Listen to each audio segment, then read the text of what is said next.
Assalamualaikum warahmatullahi wabarakatuh. Perkenalkan, nama saya Alina Pianti, saya dari kelas 11B1. Di sini saya akan menjelaskan materi bab 7 yaitu tentang ikhlas. Kata ikhlas berasal dari bahasa Arab. Secara bahasa, kata ikhlas berarti murni, tidak bercampur, bersih, jernih, mengosongkan, dan membersihkan sesuatu. Ikhlas berarti suci dalam berniat, bersihnya batin dalam beramal, tidak ada pura-pura, lurusnya hati dalam bertindak, jauh dari penyakit ria, serta mengharap ridho Allah semata. Kaitannya ibadah, secara bahasa ikhlas berarti tidak memperlihatkan amal kita kepada orang lain. Sedangkan secara istilah, Al-Jurnani dalam kitabnya Al-Ta'rifat memberikan pengertian, ikhlas adalah membersihkan amal perbuatan dari hal-hal yang mengotorinya, seperti mengharap pujian dari makhluk atau tujuan-tujuan lain selain dari Allah, termasuk juga tidak mengharap amalnya disaksikan oleh selain Allah. Dengan kata lain, ikhlas adalah sikap yang dilakukan oleh seseorang dalam melaksanakan perintah-perintah Allah dan tidak mengharapkan sesuatu apapun kecuali ridho Allah Subhanahu wa Ta'ala.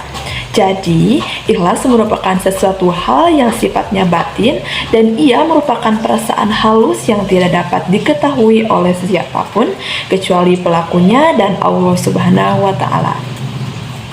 Salah satu ayat yang mengajarkan untuk ikhlas adalah Quran Surat Az-Zumar ayat 2. A'udzu billahi minasyaitonir rajim. Bismillahirrahmanirrahim. Inna anzalna ilaikal kitaba bil haqqi fa'budillaha mukhlishal lahuddin. Artinya, sesungguhnya kami telah menurunkan kepadamu Muhammad Alkitab atau Al-Quran dengan benar. Maka sembahlah Allah dengan memurnikan ketaatan ibadah kepadanya. Quran Surat Az-Zumar ayat 2.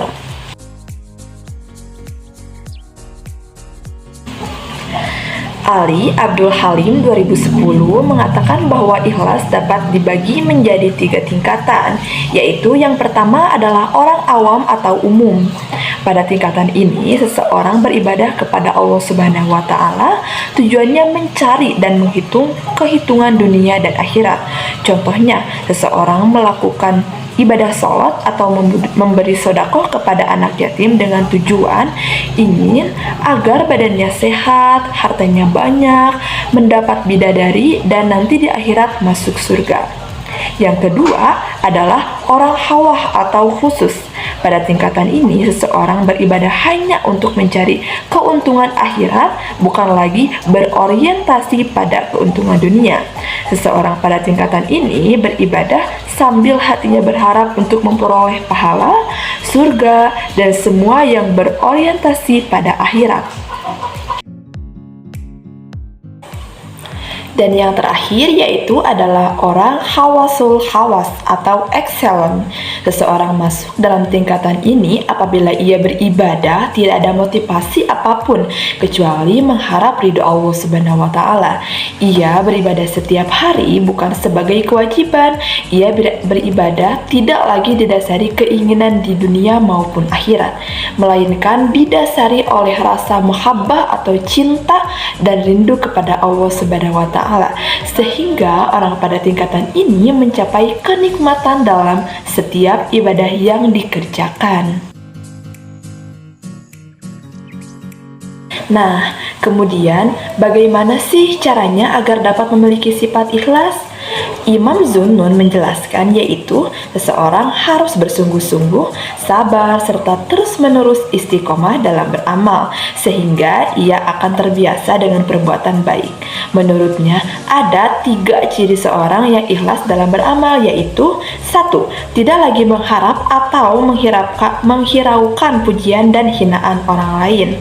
Yang kedua, tidak lagi melihat kepada manfaat dan bahaya perbuatan, tetapi pada hakikat perbuatan, misalnya bahwa amal yang kita lakukan adalah perintah Allah. Dan yang terakhir, tidak mengingat pahala dari perbuatan yang dilakukan.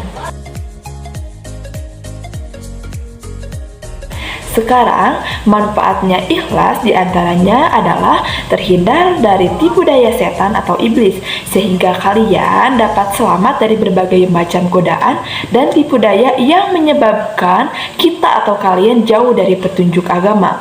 Manfaat lain dari ikhlas adalah akan selamat dari siksa dan akan mendapatkan derajat tinggi di akhirat kelak.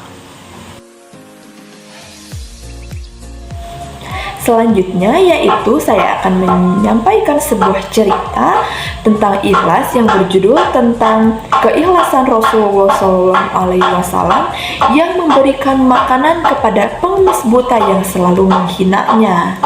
Pada suatu hari, di sebuah sudut jalan, ada seorang pengemis buta yang selalu mengumpat Rasulullah SAW.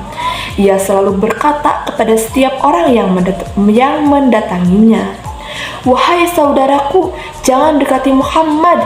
Dia itu orang gila, pembohong, dan tukang sihir.